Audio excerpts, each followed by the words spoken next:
Kaibigan, bago tayo magsimula, palike and subscribe po muna ako at pahit ng notification bell para ma-notify ko kayo sa lagay ng ating panahon. Maraming salamat po. Magandang umaga sa ating lahat. Narito ang update ukol sa monitor natin na sa manang panahon na si Typhoon Julian.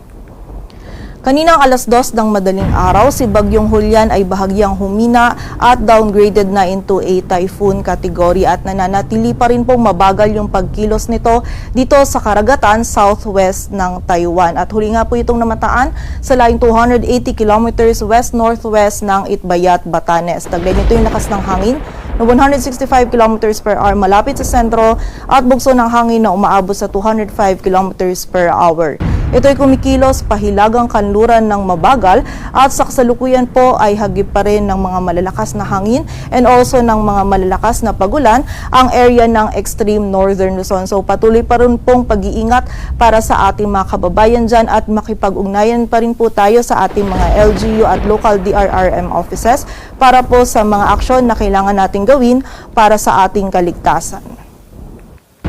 At ayon nga po dito sa ating latest forecast track analysis ay nagkaroon po ng significant change dito sa track forecast ni Bagyong Julian kung saan nakikita pa rin naman po natin na magre-recurve ito at kikilos pa northeastward or hilagang silangan kung saan nakikita nga po natin na papasok po muli ito ng ating area of responsibility at magla-landfall dito sa may southwestern coast ng Taiwan mamayang gabi or bukas ng madaling araw.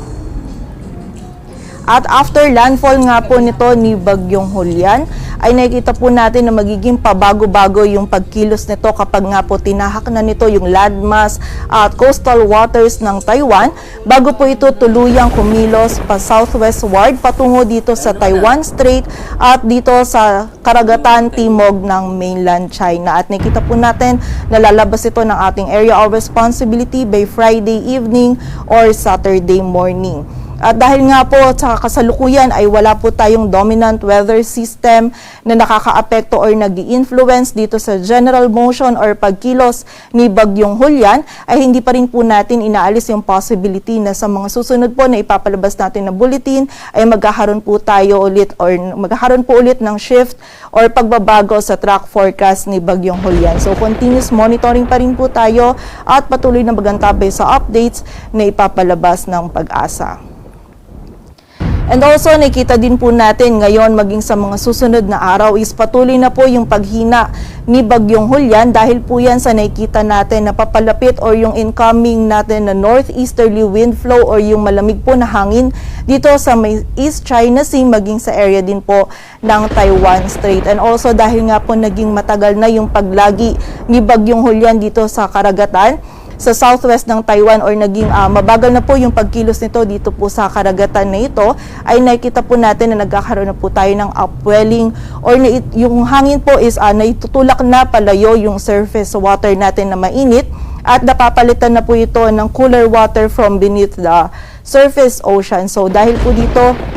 ay hindi na po nagiging ganun ka-favorable yung condition para kay Bagyong Julian na mag-intensify pa. And also, nakita din po natin kapag nga itong si Bagyong Julian ay tinahak na itong landmass ng Taiwan ay magkakaroon din po tayo ng frictional effects kung saan hindi rin po natin inaalis or niro-rule out yung possibility na bago pa man po lumabas ng par itong si Bagyong Julian ay maging isang low pressure area na lamang po ito. So muli po, continuous monitoring pa rin po tayo at patuloy po tayo mag-antabay sa updates na ipapalabas ng Pag-asa. Samantala, may kita pa rin po natin na dito sa yellow circle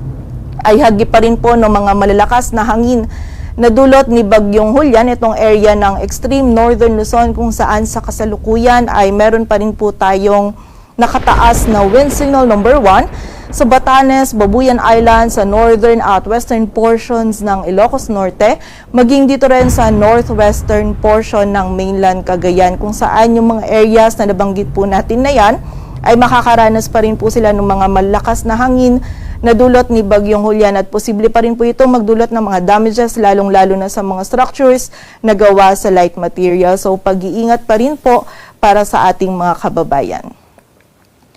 Samantala ngayong araw naman po para sa mga malalakas na pag-ulan is medyo nabawasan na po yung mga areas na makakaranas ng mga halos tuloy-tuloy na mga malalakas na pag-ulan. But meron pa rin po tayong mga moderate to heavy rains dito sa area ng Batanes at Babuyan Islands at makakaranas pa rin po ng mga light to moderate to at times heavy rains naman yung nalalabing bahagi pa ng Northern Luzon. So muli po pag-iingat pa rin po para sa ating mga kababayan sa banta ng mga pagbaha at pagguho ng lupa. At sa kasalukuyan po ay meron pa rin tayong nakataas na gale warning. Dito yan sa mga dagat baybayin ng Batanes, Babuyan Islands, maging sa northern coast ng Ilocos Norte kung saan hindi pa rin po natin pinapayagang pumalaot yung mga kababayan natin mga isda, pati na rin yung may mga maliliit na sasakyang pandagat.